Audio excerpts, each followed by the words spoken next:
Hello and welcome dear students to my channel Ma'am की पढ़ाई. Students, this is your social study book and today we will start first chapter in geography. First chapter of geography, components of natural and human environment. First introduction. In this chapter we are trying to tell something about our environment in its totality. इस chapter में हम लोग पूरे environment के बारे में जानने के लिए समझेंगे. Components of environment like land, rock and mineral etc. are discussed in this chapter. Environment के जो components हैं, parts हैं, वो जैसे कि land है, rock है यानी चट्टाने हैं, minerals हैं, इन सबको इस chapter में discuss किया जाएगा. Now what is environment? Environment literally means surroundings or conditions under which a person or a thing exists and develops its characteristics. Environment का मेनली ये मतलब होता है कि जो हमारी सराउंडिंग्स में वो कंडीशंस जिसमें कोई व्यक्ति या कोई वस्तु एग्जिस्ट करती है, मतलब रह सकती है या डेवलप कर सकती है अपने को, वही हमारा मतलब उसके सूटेबल जो भी एनवायरनमेंट होता है वही हमारा एनवायरनमेंट होता है. For example, environment of a man includes all the condition which he requires for his development.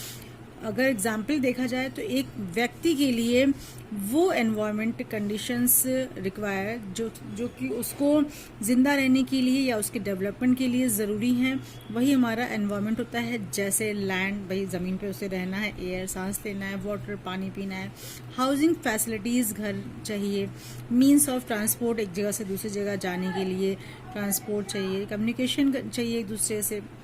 तो ये सारी चीज़ें जहाँ पर रहती हैं वो पूरा का पूरा एक साथ कहलाएगा environment. Components of our environment means हमारे एनवायरनमेंट के parts. Environment is divided into natural and human environment. Environment को 2 पार्ट में डिवाइड किया गया है. एक नेचुरल है मतलब प्राकृतिक है, और ह्यूमन है मतलब मानवीय है. Natural environment includes all major land forms, air, water, natural vegetation, rocks, minerals, wild life etcetera. Natural environment में वो सभी प्राकृतिक चीज़ें जो हमको नेचर से मिली हैं, जैसे कि लैंड है, एयर है, वाटर है, नेचुरल वेजिटेशन है यानी कि हमारे एग्रीकल्चर वगैरह, रॉक्स चट्टाने हैं, मिनरल्स हैं, वाइल्ड लाइफ है, ये सभी आते हैं. Human environment means all the human settlements.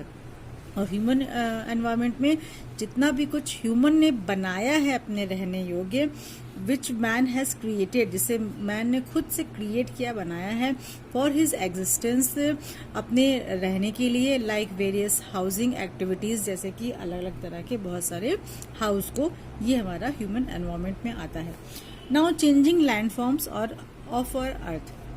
We have already learn that our planet earth is a unique planet because it has air, water and suitable climatical conditions for plants, animals and human beings.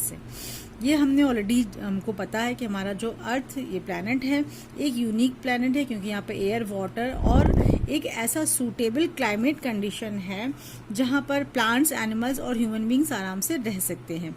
Life is not possible on Mercury because it is very near to the sun.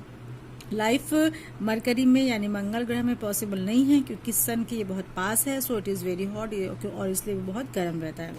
At the same time Neptune which is far away from the earth is very cold and dark.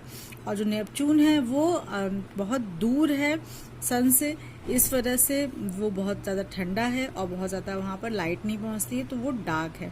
So life is not possible there also, इसलिए वहाँ पर भी life possible नहीं है. Only earth has the right climate, air and water. केवल earth ही ऐसी है, पृथ्वी ही एक ऐसी जगह है जहाँ पर सही हमको क्लाइमेट कंडीशन मिलती है, सही मात्रा में एयर और वाटर अवेलेबल है. That is why it is called a unique planet. इसीलिए इसको यूनिक प्लैनेट कहा जाता है और यहाँ पर लाइफ पॉसिबल है. Structure of the earth. Earth का क्या स्ट्रक्चर है अभी पढ़ेंगे. The structure of the earth interior is layered. Earth के अंदर का जो स्ट्रक्चर है यानी बनावट है वो लेयर्ड में है, मतलब कई उसमें पार्ट हैं. The arrangement of layer is comparable to an onion with its shells one inside the other.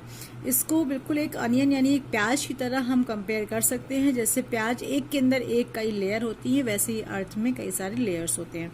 Earth has a layered structure comprising of crust, mantle and core. हमारी अर्थ में जो लेयर्ड स्ट्रक्चर होता है इसमें 3 मेन होते हैं, crust, mantle और core. The outermost shell called the crust is the thinnest layer. सबसे ऊपर जो लेयर होती है उसे हम लोग क्रस्ट कहते हैं, ये सबसे पतली होती है। ये 5 to 40 किलोमीटर्स इसकी थिकनेस होती है। The next layer of the earth is called the mantle. जो उसके बाद नीचे उसके लेयर रहती है उसको मैंटल कहते हैं। It is separated from the crust by a boundary. ये क्रस्ट जहाँ से शुरू होता है वहां से इसकी बाउंड्री बन जाती है, called Moho discontinuity.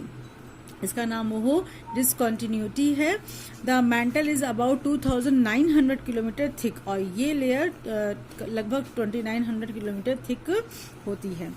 And next one, the innermost layer of the earth is called the core. और इसके बाद जो सबसे लास्ट में जो अर्थ की लेयर होती है उसे कोर कहते हैं। It is mostly compose of metal. ये ज्यादातर मेटल से बनी होती है या मेटल की होती है या मेटल यहाँ फाउंड होते हैं। It is also known as a metallic core और इसको मेटेलिक कोर भी कहते हैं। It is separated from the mantle by a boundary और ये मेंटल से इसकी एक बाउंड्री बनती है। तो ये आप स्ट्रक्चर ऑफ द अर्थ बच्चों देख रहे हैं, इसे आप अच्छे से समझिए और इसको अपने कॉपी में ड्रॉ भी करिएगा। The lithosphere. According to their consistency, the layers of the earth may also be grouped. अगर लेयर्स हम अर्थ की देखें तो इसकी कंसिस्टेंसी के अकॉर्डिंग इसको ग्रुप में डिवाइड किया जा सकता है। The lithosphere is the solid layer composed of the crust and the upper mantle. Lithosphere एक ऐसी सॉलिड लेयर होती है जो कि क्रस्ट और अपर मेंटल के पोर्शन से मिलकर बनती है। Lithos is a Greek word that means rock. Lithos एक ग्रीक वर्ड है जिसका मतलब होता है रॉक यानी चट्टाने। So lithosphere means rock sphere, इसलिए लिथोस्फीयर का मतलब होता है चट्टाने ही का एक पूरा sphere. It floats on the asthenosphere which is 100 kilometre thick layer found at the top of the lower mantle. और ये जो एस्थेनोस्फीयर होता है उसके ऊपर ये फ्लोट्स करती है, यानी कि उसके ऊपर ये रहती है और जो कि 100 kilometre thick layer top level पर होता है। In this part some melting takes place due to high pressure. इस पार्ट में कुछ चीजें होती हैं जो हाई प्रेशर की वजह से मेल्ट होती हैं, पिघली रहती हैं। एंड टेम्परेचर, और ज्यादा वहां पर टेम्परेचर भी रहता है, which makes the asthenosphere somewhat softer than the rest of the mantle. इसी वजह से जो एस्थोनोस्फियर होती है वो बाकी मेंटल का जो एरिया होता है उससे कुछ कंपैरिजन में सॉफ्ट होती है, यानी मुलायम होती है। Now lithosphere is found after broken into many sections और प्लेट्स। लिथोस्फीयर जो होती है वो कई प्लेट्स के या सेक्शंस के ब्रोक होने पर, टूटने पर बनती है। These plates are divided into oceanic or continental plates which move about independently over the asthenosphere. ये जो प्लेट्स होती हैं ये डिवाइड होती हैं ओशियनिक और कॉन्टिनेंटल प्लेट्स में, जो कि हमेशा इंडिपेंडेंटली मतलब पूरे फ्रीडम से अपने आप से मूव करती रहती हैं एस्थोनोस्फीयर की तरफ। They move about because of the energy produced by the internal heat of the अर्थ। और वे इसलिए मूव करती हैं क्योंकि internal of the heat of the अर्थ, जो पृथ्वी के अंदर की तरफ जो गर्मी है उसके प्रोड्यूस होने से एनर्जी जो उत्पन्न होती है, इसकी वजह से इनमें मूवमेंट होता है। In some places these plates move apart creating rifts on the earth. इन जो प्लेट्स हैं इनकी वजह से अर्थ में कहीं कहीं पर रिफ्ट्स भी क्रिएट होते हैं। रिफ्ट्स मीन्स दरारें। In some places they come closer and collide. और कुछ जगहों पर जो ये प्लेट्स होती हैं वे एक दूसरे के पास आती हैं और कोलाइड एक दूसरे के से एकदम जुड़ भी जाती हैं। As a result of the pressure from the above rocks heat up and melt. ये जो रिजल्ट होता है ये रॉक्स के हीट अप होने मतलब गर्म होने और मेल्ट होने की वजह से होता है। The molten rocks rise again forming volcanic mountains along the continental edge. और जो मॉल्टन मतलब पिघली हुई जो रॉक्स होती हैं वो फॉर्म करते हैं वॉल्केनिक माउंटेन्स। वॉल्केनोज यानी कि जो ज्वालामुखी होते हैं, इनके पर्वतों को या ज्वालामुखी को कॉन्टिनेंटल एज के पास ये पिघली हुई रॉक्स क्रिएट करती हैं। When two continental plates converge, neither plate can be forced under the other। जब दो कॉन्टिनेंटल प्लेट्स कन्वर्ज होती है यानी एक दूसरे में की तरफ बढ़ती है और ना ही plate can be forced under the other, और वो एक दूसरे के नीचे वो नहीं जाती है। समटाइम्स फोल्ड्स में बी क्रिएटेड, तो एक दूसरे के ऊपर वो नीचे ना जाकर एक दूसरे के ऊपर चढ़ जाती है, जिसकी वजह से वो फोल्ड्स क्रिएट करती है। फोल्ड्स का मतलब होता है कुछ उबड़ खाबड़ आकृतियां। जैसे मान लीजिए बच्चों कि ये आप हाथ देख रहे हैं, तो जब वो एक दूसरे के ऊपर दो प्लेट्स एक दूसरे की तरफ बढ़ रही हैं और वो एक दूसरे के नीचे या ऊपर ना जाकर एक दूसरे से लगभग टकरा से जाती हैं, तो क्या होता है कि ये एक दूसरे के ऊपर से चढ़ से जाती हैं, तो ये उबड़ खाबड़ सी ऐसी आकृति बन जाती है, तो इसी को फोल्ड्स कहते हैं। Great mountain ranges like the Himalayas have been form in this way. इसी वे में जो माउंटेन रेंजेस होती हैं जैसे कि हिमालयाज, वे फॉर्म होते हैं क्योंकि वो फोल्ड में ही फॉर्म हो सकते हैं। रॉक्स यानी चट्टानें। Rocks are naturally occurring combinations of minerals. Rocks naturally occur होती हैं मतलब बनती हैं वो मिनरल से कॉम्बिनेशन से। A few rocks contain only one type of minerals। कुछ ही रॉक्स ऐसी होती हैं जिनमें एक तरह के मिनरल्स होते हैं। Most of the rocks contain two or more different minerals। लेकिन ज्यादातर जो रॉक्स होती हैं उसमें दो या उससे ज्यादा तरह के मिनरल्स होते हैं। On the basis of origin they may be grouped under these categories। उनके ओरिजिन मतलब उनकी बर्थ के अकॉर्डिंग उनको 3 कैटेगरीज में रखा जा सकता है। रॉक्स को 3 कैटेगरीज में जो रखा गया है, igneous rocks, sedimentary rocks, metamorphic rocks. फिर इग्नियस रॉक्स फिर से 2 कैटेगरी में डिवाइडेड हैं, एक है वोल्केनिक और दूसरी है इंट्रूसिव। और फिर सेडिमेंट्री रॉक्स हैं, इनको भी 2 पार्ट में डिवाइड किया गया है, एक है ऑर्गेनिक और दूसरा है inorganic. First, igneous rocks. The word igneous has been derived from a Latin word ignis, which means fire। Igneous word जो बना है वो लैटिन वर्ड से बना है इग्निस से, जिसका मतलब होता है फायर मीन्स आग। Igneous rocks are this form through the solidification of molten materials. जो इग्नियस रॉक्स होती हैं वो मॉल्टन मटेरियल्स यानी जो पिघले हुए मटेरियल्स होते हैं उनके सॉलिड फॉर्म में आने के प्रोसेस को इग्नियस रॉक्स कहते हैं। Igneous rocks are known as parent rocks और primary rocks.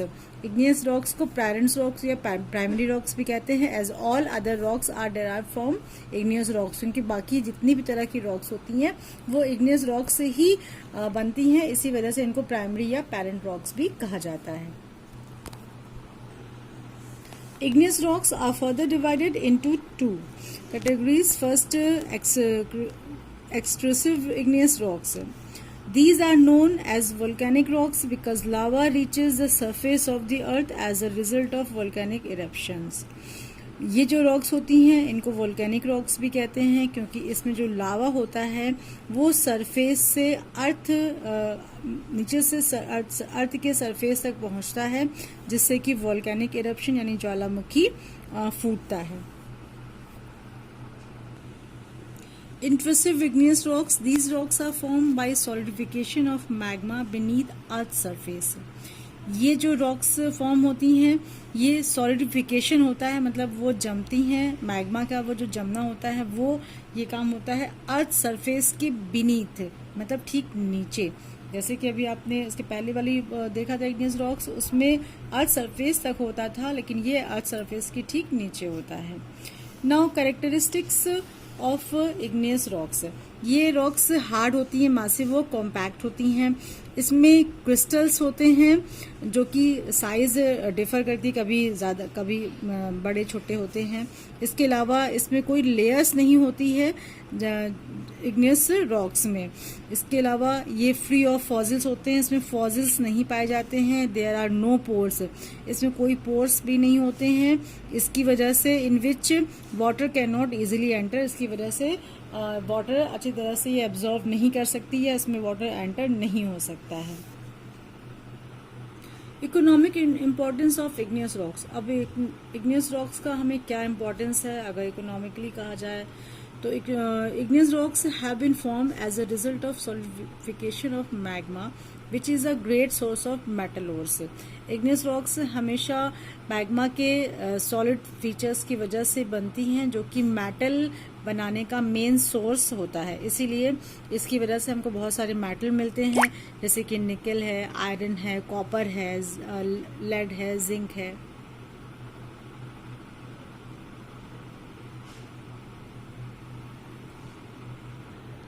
Number 2, sedimentary rocks. Sedimentary rocks are formed from those materials which are deposited at favorable sites by agents of denudation such as rivers, wind, glaciers and sea waves. Sedimentary rocks जो form होती हैं वो उन materials के deposition से form होती हैं जो कि एक फेवरेबल साइट से एजेंट लेकर आते हैं डिन्यूडेशन की प्रक्रिया के कारण। डिन्यूडेशन का मतलब होता है लीचिंग, यानी कि एक मिट्टी का दूसरी जगह पर लेकर जाना। ये काम होता है रिवर्स के थ्रू, विंड्स के थ्रू, ग्लेशियर्स और सी वेव्स जो जैसे लहरें होती हैं, ये सब जो मिट्टी की ऊपरी परत होती है इसको उड़ाकर या बहाकर किसी दूसरी जगह पर ले जाते हैं और वहां पर वो उसको डिपोजिशन करते हैं, तो यही हमारा बन जाते हैं sedimentary rocks. The deposited material is known as sediment and the rocks thus formed are called sedimentary rocks. जो ये डिपोजिशन मटेरियल्स का होता है इन्हें हम सेडिमेंट कहते हैं और इसीलिए जो ये रॉक्स फॉर्म होती हैं इन्हें हम सेडिमेंट्री रॉक्स के नाम से जानते हैं। The sediments may be derive from igneous, metamorphic और ओल्ड सेडिमेंट्री रॉक्स। और जो ये सेडिमेंट्स हैं ये कहीं से भी हमको प्राप्त हो सकते हैं, या तो इग्नियस से या मेटामॉर्फिक से या ओल्ड सेडिमेंट्री रॉक्स के through. Now classification of sedimentary rocks. Two types of sedimentary rocks are there, इससे भी टू टाइप्स हैं। First is organic sedimentary rocks and second is inorganic sedimentary rocks.